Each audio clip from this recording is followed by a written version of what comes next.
Bonjour, donc aujourd'hui j'aimerais vous parler de la politique commerciale et douanière de l'Union européenne. Nous sommes en décembre 2024, la présidente von der Leyen a signé il y a quelques jours un traité de libre-échange avec les pays d'Amérique du Sud réunis dans le Mercosur, un traité qui était en négociation depuis près d'un quart de siècle.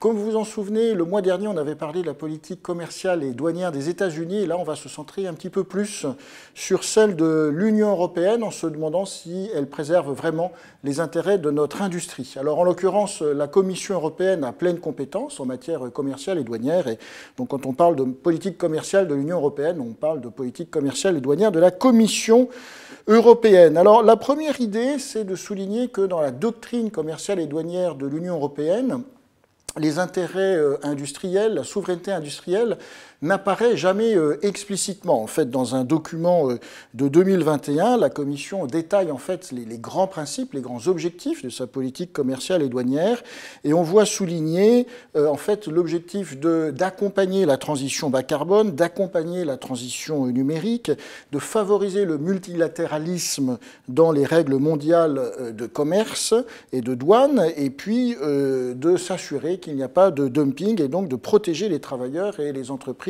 contre des pratiques déloyales. Sur ce petit schéma que j'ai tiré de ce document de 2021 de la Commission européenne, alors certes on est avec bientôt une nouvelle Commission européenne, mais c'est toujours la même présidente, donc a priori on n'aura pas de grand bouleversement de ce schéma-là. Vous voyez 6 sous-objectifs commerciaux et douaniers de la Commission européenne, et comme vous pouvez le constater, à aucun moment le terme d'industrie n'apparaît, ou le terme de souveraineté industrielle ou de préservation de nos intérêts de l'industrie. Ça ne veut pas dire que les intérêts de l'industrie ne pèsent pas, mais ça veut dire que, en fait, il y a d'autres objectifs qui sont prioritaires, comme on va le voir. Alors, le deuxième point, c'est que, de fait, la Commission européenne a négocié un certain nombre de traités de libre-échange dans le passé. J'en retiendrai 2. Le premier, c'est le CETA, avec le Canada, et le deuxième, c'est le Mercosur, avec l'Amérique latine, notamment le Brésil et l'Argentine, qui donc vient d'être signé il y a quelques jours. Alors, pour le CETA avec le Canada, c'est un traité qui a été conclu en 2014, qui est entré en vigueur en 2017. Alors, je vais passer rapidement sur les petites subtilités juridiques qui font qu'il y a pu y avoir un vote du Sénat français sur ce traité, un vote de rejet, mais en fait, pour des raisons de droit international public, ce traité s'applique à la France aujourd'hui même. Il s'applique à la France en fait depuis 2017.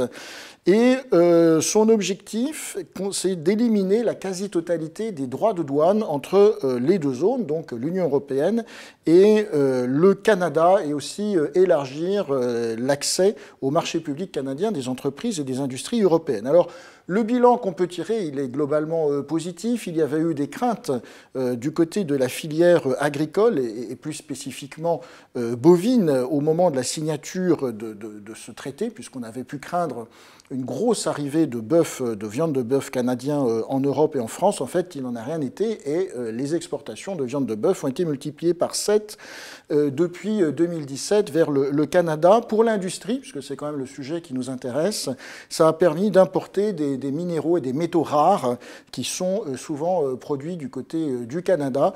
Donc au final, un bilan économique positif de ce traité de libre-échange, plus particulièrement sur l'industrie. Je vais me concentrer, si vous le voulez bien, sur les États du Mercosur, d'Amérique latine. Sur ce tableau, vous voyez en fait les droits de douane actuellement appliqués par les pays du Mercosur, donc les gros pays d'Amérique latine, aux importations en provenance d'entreprises européennes, donc des droits de douane qui sont comprises entre, en gros, 14 et 35%, ça fait beaucoup.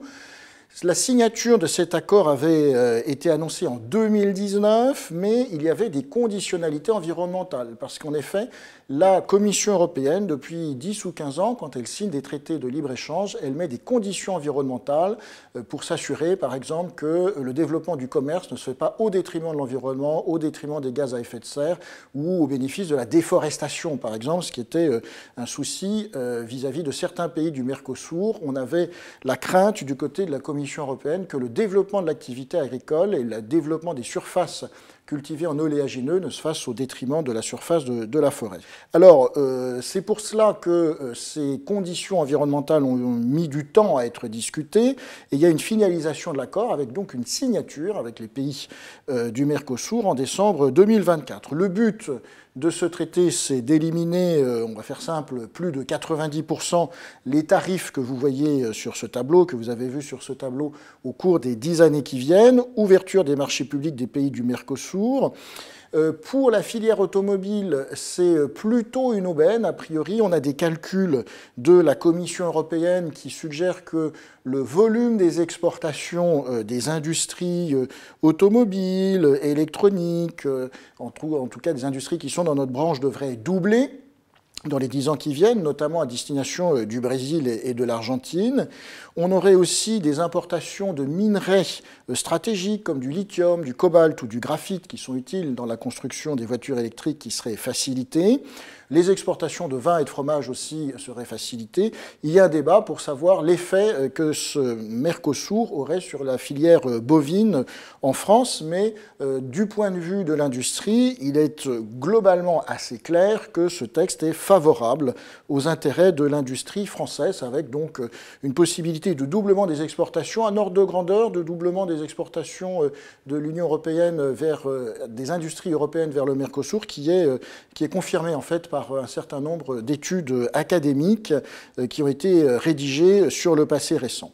Alors, ça, c'est quand ça se passe bien, mais quand vous avez des conflits entre des objectifs de souveraineté industrielle et de transition bas carbone, eh bien, en fait, la Commission européenne, dans le passé, a déjà tranché en défaveur de l'industrie. Et c'est mon troisième point de cette présentation, c'est vous expliquer ce qui s'est passé en matière d'industrie européenne des équipements photovoltaïques. Alors, il faut remonter en 2013. En 2013, en fait, la Commission européenne prouve que les Chinois, qui ont développé une industrie d'équipements photovoltaïques, pratiquent du dumping grâce à des aides publiques diverses et variées. Et ce dumping s'applique aux panneaux et aux modules photovoltaïques. Et donc la Commission européenne, en cohérence avec sa doctrine de protection des entreprises contre des comportements commerciaux déloyaux, impose en décembre 2013 des droits de douane contre les panneaux et modules photovoltaïques chinois qui sont assez élevés, ils sont compris entre 27% et 65%.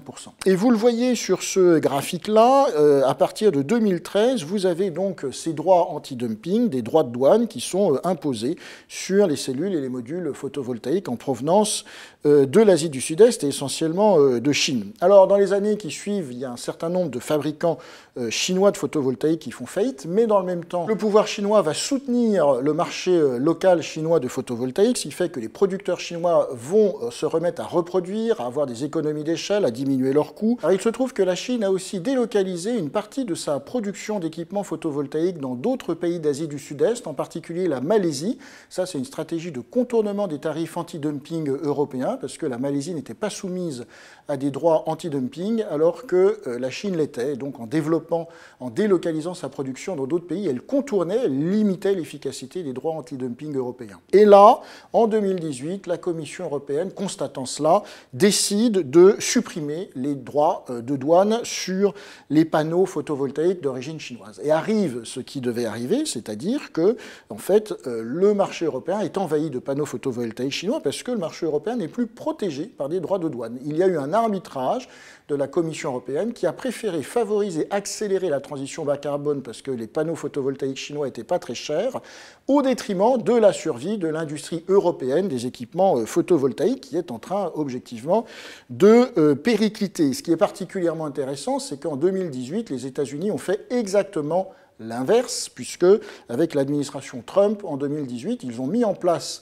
des droits de douane spécialement sur les panneaux photovoltaïques chinois, et avec l'administration Biden, les droits de douane américains sur le matériel photovoltaïque chinois ont encore été augmentés. Donc vous voyez, c'est vraiment transpartisan. Donc aujourd'hui, on est dans une situation où l'Europe n'est pas très protégée contre les importations de panneaux photovoltaïques chinois, et c'est une volonté presque explicite de la Commission européenne pour accélérer la transition bas carbone en Europe. Comme j'ai dit au début, pour la Commission européenne, la politique commerciale doit être mise au service de la transition bas carbone en Europe.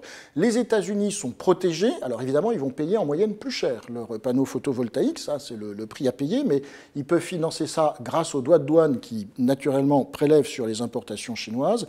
Et puis, il y a une surcapacité actuelle en Chine en matière de production de matériel photovoltaïque qui fait que les prix sont encore plus bas. Et donc, l'industrie photovoltaïque en Europe est donc encore plus menacée. Et ce hiatus entre les États-Unis et l'Europe se poursuit. Je vais finir rapidement.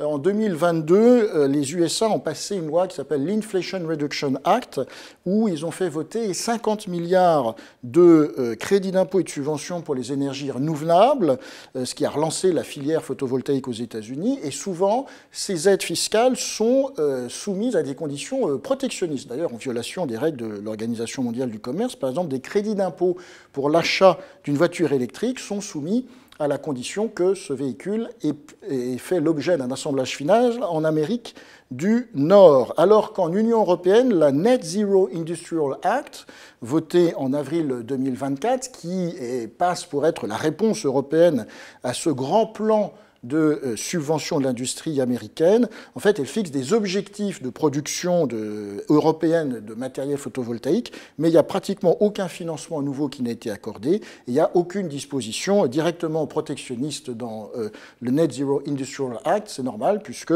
la Commission européenne veut favoriser le respect des règles de l'OMC. Donc, en conclusion, les accords de libre-échange négociés par la Commission européenne sont bien favorables aux intérêts de l'industrie, mais ce hasard heureux est assez incident parce que la politique industrielle n'est pas un pilier de la politique commerciale de l'Union européenne.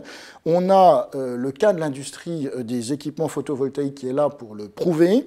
Il y a un contraste assez fort avec les États-Unis en la matière et, comme le prouvent les récentes évolutions législatives à Bruxelles, en Europe, la prise de conscience du problème est lente, tardive et partielle, ce qui veut dire qu'on a encore un effort de conviction à faire du côté de la Commission européenne pour préserver les intérêts de l'industrie européenne.